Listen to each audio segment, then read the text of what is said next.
We're here at Oran Park for round 4 of the Australian Porsche Cup. With me is Porsche racer and sometimes commentator Chris Haynes. G'day, Chris. Hey Greg, how you going? Chris, Porsche Cup racing really has grown strength to strength. Here we are in 1995 with a series running all the way around the country and some very serious drivers. Who do you perceive as the front runners and the tough competition? Well, obviously the guy that's leading A-class at the moment, and that's got to be Wayne Park. He's certainly the man to beat, but he's not unbeatable. The margin is very, very small at most of the rounds we're at. And indeed, you know, we've seen situations where here today, it's only about 3/4 of a second between the first 6 cars. Sure, he's the main threat, but everyone's a threat in this class because it's very, very tight racing.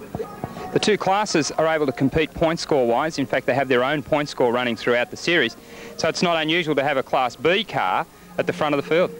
Yeah, well, that's the thing that a lot of people have trouble coming to grips with, that anybody from any class can win the Porsche Cup. There's no extra points for winning outright. Whoever wins outright is going to get exactly the same points as the guy that wins B class. So in theory, if you win B class every time, you can win the Porsche Cup just the same as winning the race outright. Well, here at Oran Park for round 4 of the Australian Porsche Cup, the points battle continues. And with me in commentary this afternoon, Greg Rust. Yes, thank you. Let's check out the grid for today's race here at Oran Park. The man who is on pole position is the current Porsche Cup point score leader. That's Wayne Park. Sitting on the outside of him is Chris Holmes in the Grundig machine. Out of position 3 will be Geoff Morgan in the RSR. From 4, it's Anthony Trapp in the Toll Express machine. From 5, Tom Williams. And out of 6, the youngster, Gavin Croft. As the cars settle themselves down for a warm-up lap, getting a little bit of heat into the tyres, engines and gearboxes. Earlier, we spoke with Jimmy Richards about the cost of running his Porsche. Well, the 968 Porsche is, I've run it for nearly 2 seasons now, and I think I've put 5 sets of brake pads in it. So that's all the preparation it gets. I mean, it gets nut and bolted and checked over by Peter Fitzgerald's crew, but basically the expense in running it is minimal. As the cars settle themselves in the starters' hands for round 4 of the Australian Porsche Cup. The start all important, as it is at every racetrack, but Wayne Park, the man looking to get the pole shot. Honesy beside him, Morgan and Tratt. They're the first 2 rows. Away they go. A nice even start. G. Hones getting across the circuit straight away, trying to defend that line. Park, though, power to the ground and simply gets on with the job right from the start. Trevor Johns there, number 49, settling himself in. He's really enjoying this new car. It is a great piece of gear he's got. He's just learning to drive it as the field streamed down into the S's. Have a look at the battle a little further afield. That's Webb, Leonard, Fitzgerald and Richards.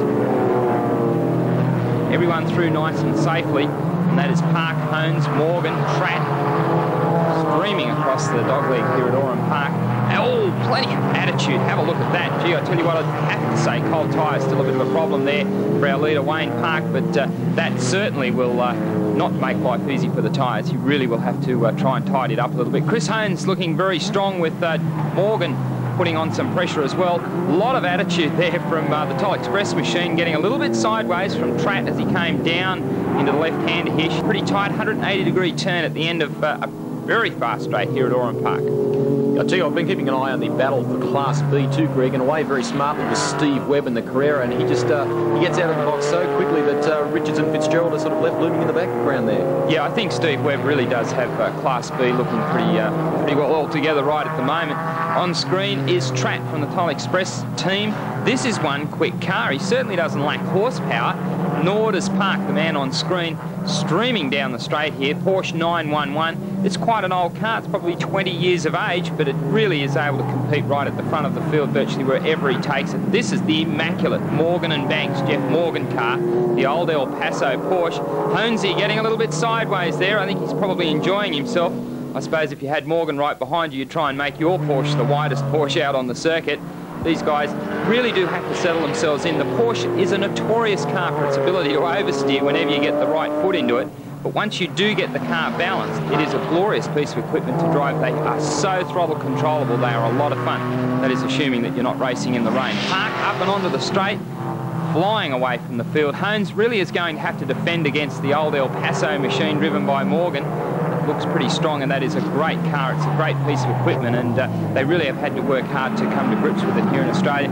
It's amazing just how little feedback is available from Germany. Most of the teams here have done a lot of their work for themselves. Here's Steve Webb. That was Webb just there on screen, the leader of Class B.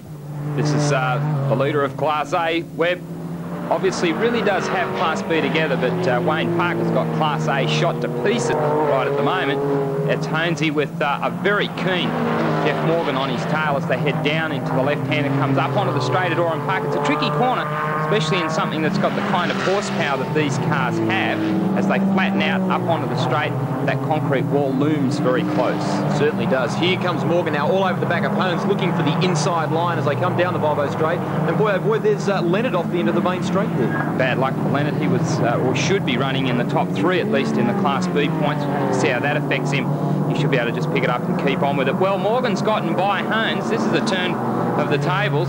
Honesy now really is going to have to put some pressure on. Great shot inside the car, showing how hard the driver's working as he heads around the left-hander on the far side of the circuit here. But Honesy now will have to settle into the job. Richo, and that's one classic piece of equipment that Richo's driving there. He really loves his Porsche Cup racing, as we heard from him earlier. In fact, he manages to do this on a fairly tight budget, which is great to see. I suppose that's the beauty of the Class B cars. Fairly economical to race. As they settle themselves in for round 4 here at Oran Park, the Porsches will be racing all around the country. It's great to see they're getting so much exposure, some really good action. Peter Fitzgerald, and of course well known to all of the production race competitors around Australia. Peter Fitzgerald, he also loves his racing. Wayne Park, the leader at the moment, as they head a little bit of dust there through the S's here at Oran Park. And I think Parky's now having to make his way around some of the lap competitors. Hopefully, of course, everybody manages to get out of the way. The battle for second rages. Here it is now, a 3-way battle. That is Morgan, Hones and Tratt. Second, third and fourth. Each of them battling their own points and also battling for their position on the racetrack right at the moment. Yeah, I'll tell you what, I think the tyres may even be succumbing to the heat here at Oran Park. I noticed Hones going very, very sideways that time as they came out of Recaro. And Tratt has, whoa, and even as I speak, Hones kisses the wall as they come out of Recaro. Not going to be good for the rear of the car on the last lap. He did actually touch the wall. Let's hope there's no damage to the car. Morgan in second, Hones back in third, and that means that Tratt and the Toll Express machine sitting back in fourth place. This is a fantastic battle. Hones up the inside, can't do it. Morgan really must just defend now, and they're only about a kilometre from home. Again, Hones has a look up the inside. I don't think there's a lot of space there, and he is right on the tail of Morgan as they stream out of the left-hander, heading for the dogleg, up and over the flip-flop. But our leader, Wayne Park, has got this one all to himself, crosses the line for the win. Who will it be for second place? That's what we need to know. As they head onto the straight now, it is still Morgan. He's got the pedal through the floor. Honesy sitting back in third place, can't do anything about it. And you could see there, Honesy had his hand out the side of the machine, edging it on, hoping that he could do something with it. But it is a great battle gone all the way down to the line. Honesy managing to pick up third. Morgan takes second. Wayne Park continues his march through the 1995 Australian Porsche Cup. And that makes 4 from 4 for Park, for the 1994 champion. The question that Morgan and Hones and Tratt must be asking themselves is, can he be beaten? Well, I'm sure he can be, given that they come up with the right package. I suppose they're all just going to have to go home, have a good think about what they're going to have to do. Definitely a little more preparation.